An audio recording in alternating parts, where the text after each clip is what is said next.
All right, it's the moment you've all been waiting for. My order is back from CSG. How about that? I like the box with the different slots. It will provide good storage. So I'm going to get these pulled out. So far, the CSG experience from an experience of monitoring your your submission at different stages, it's pretty lacking, right? Again, PSA has it nailed, right? Where they tell you where you are every step of the way. And, whereas CSG, you don't get much in the way of email notifications. And ultimately what you get from CSG has, it's PDFs, what you get via email. And it doesn't really provide a ton of value because you don't even when you get a tracking number, actually for this one, I didn't even get a tracking number. It's not a link that you can click. So it's kind of weak. I do know the grades for these. As much as I would like to say that I wanted to be surprised, I couldn't hold out. But let's start with the bad news first. Actually, before I do that, let me find the fat slab. Here's the fat slab. This beautiful Billy Smith piece of hockey history. You see, it's a piece of a stick, right? So it got a big slab as opposed to looking at this guy, which is much thinner. I was wondering why the Dennis Potvin that I have in this card didn't get graded. I just thought maybe it was something in the in the PDF I got, but this is off size. It's too large, so the service is not available. So because this card is too large, let's jam it into an undersized sleeve so that it gets crushed. That's a good idea. So I don't understand why this one is too large, and it's basically, the same, it's a different year, but it's like the same card as this one, which got a bigger sleeve. So I am going to reach out to CSG to understand more about this, about why this didn't get graded and why the Billy Smith did. We'll see how their customer service is for that. I probably shouldn't even put it back in the sleeve. All right, let's look at the rest of the, let's do this.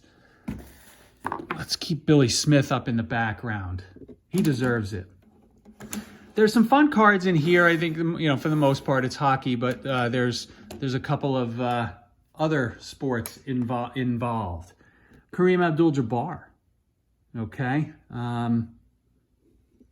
There we go. A 6. That's pretty poor. I know it's off center and what. I was expecting an 8 on this one. We'll look a little closer, but CSG, these guys are not, they're notoriously, accurate and difficult. Here's a Roger Staubach, 1975, and a 7. This is just a beautiful card. Look at how well it's centered. Love it. I think, that was the type of thing where I was probably expecting a 7, hoping for an 8. Here's a Mike Bossy, 1983, O-Pee-Chee, in an 8. Gorgeous card. The slabs that CGC puts their cards in are the best in the business. The glass, the plastic is really clean. It's, I like the new label, and I think the end result is generally positive. Here's a Mike Bossy 2008 O-Pee-Chee retro to the 1979-80 series, right, in an 8.5. That's okay. I hate seeing an 8 in something from 2008. Drew Doughty in a 9.5. That's better. Just as I did my video, the 9.5 grades are stupid. I'm kind of rethinking that. I'm rethinking that narrative. I got some good comments from you guys. As I think back into what my problem with the 9.5 grade is not necessarily a 9.5 that is a mint plus, because that can make sense, right? It's in between a 9 and a 10, in between a 9 mint and a gem mint 10, right? It's a mint plus. I'm okay with that. I think it's the Beckett 9.5, which is a gem, that's the stupid part, and that's what I cannot get past. All right, let's go into some Stanley Cup Championship rings. Look at the pretty shine on that one. Mike Bossy, this is 2012, all-time great championship rings in a 9. Brian Trottier, 2012 as well in a 9.5. Trying to get that. Look at that. Pretty shine. 2012, Dennis Potvin in a 9. I mean, the acetate nature of these cards, I love. Take a look at the back. It's obviously acetate, see-through. Really neat. Okay. Here's a Pierre-Luc Dubois rookie breakout in an 8.5, 2017 upper deck. If you see, let's get up close, numbered out of 100, this guy. 8.5, I bought this ahead of the season. He got traded to the Kings, and his career has not gotten better as a result of that. Pierre-Luc Dubois is a problem. I am in some ways regretting that I got that graded. Here are 2 rookie breakouts of Alex DeBrincat, who is now on Detroit. Again, both these are numbered to 100. Right, you can see that. And I know these aren't young guns, guys, right? But but these, I prefer to buy these items that are a little more limited and more of a limited print run.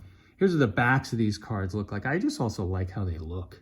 Kind of have that, the die cut and stuff. Come on, that's cool. I think these guys did put everything back in order, so I can't give them crap like I normally give PSA crap. Here's a Brock Nelson in a seismic. This is a 2020 seismic gold. Oh, peachy, right? Really cool card in a mint 9. These guys are numbered to 50. Seismic golds always are. I have a Brock Nelson orange checkers. More fun. Look at that. Shiny. This came back in 8. Not thrilled with that, but now that I look at this, it's pretty off-centered. So I can see that orange checkers are numbered to 25. Here is a 2022 Upper Deck Mikey Asamont Fluorescence. This is numbered at a 150. I interviewed Mikey on my wine channel. I'll put a link to the episode. Had a lot of fun. Really great guy. I'm a fan. And he's unfortunately he's not on the Islanders. He'd be a great fit. This is a Mikey Asamont printing plate. So this is kind of a one of one, right? Black printing plate from 2023 O-Peachy in an 8. Hopefully I'll see him one day and gift him that unique card. Now we're getting into these, a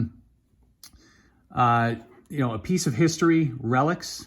This is Brian Trottier from 2018. And here's Brian Trottier from 2018. One's white, one's blue. I typically don't. I like to buy these where these are tough to get in a pack anyway. But I like to buy these when the patches have multicolored in there because they're even that much more rare. So we got 1.9 and 1.8.5. But Trottier was my favorite player growing up, so I'm okay with the one color patch there. Here's a Tony Esposito 2-color patch, really cool, in a 9 from 2013 piece of history. This is the 300 win club, where Trottier is the 1,000 point club. Okay. Billy Smith in the back is the 300 win club too, from 2016. Here is Glenn Hall, all right, in a 7.5. So not happy about that. I see the top right corner is a problem. This is from 2016 in the 300 win club. And you notice Glenn Hall, he's not wearing a mask.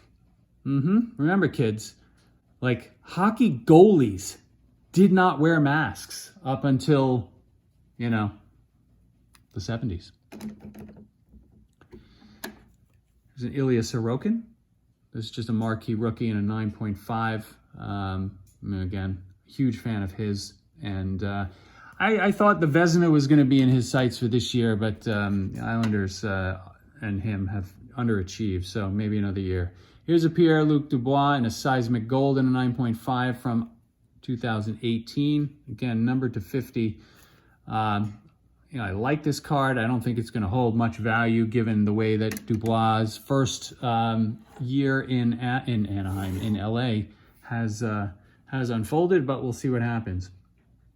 2012 Upper Deck Fleer Retro Row 2, the showcase, Row 2, 9.5, Timo Solani. Really neat. I just, these cards, this and the next card were just gorgeous. This is actually numbered out of 150, 96. It's kind of a sloppy numbering system. You can kind of see the little sticker and the numbers off kilter, but I don't think that had any impact on the grade. Here's a Nicholas Lidstrom, one of the greatest defensemen of all time, 9.5, same thing, 68 out of 150, a little more level on that labeling, but really, really neat card. I think for the most part, you know, when I did this submission, my plan was not necessarily to resell, because the CSG,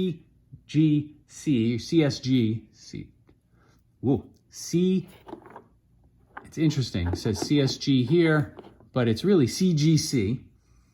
They don't have the resale value yet. I think ultimately they will be the number 2 player in card grading over SGC. I think they have a lot going for them.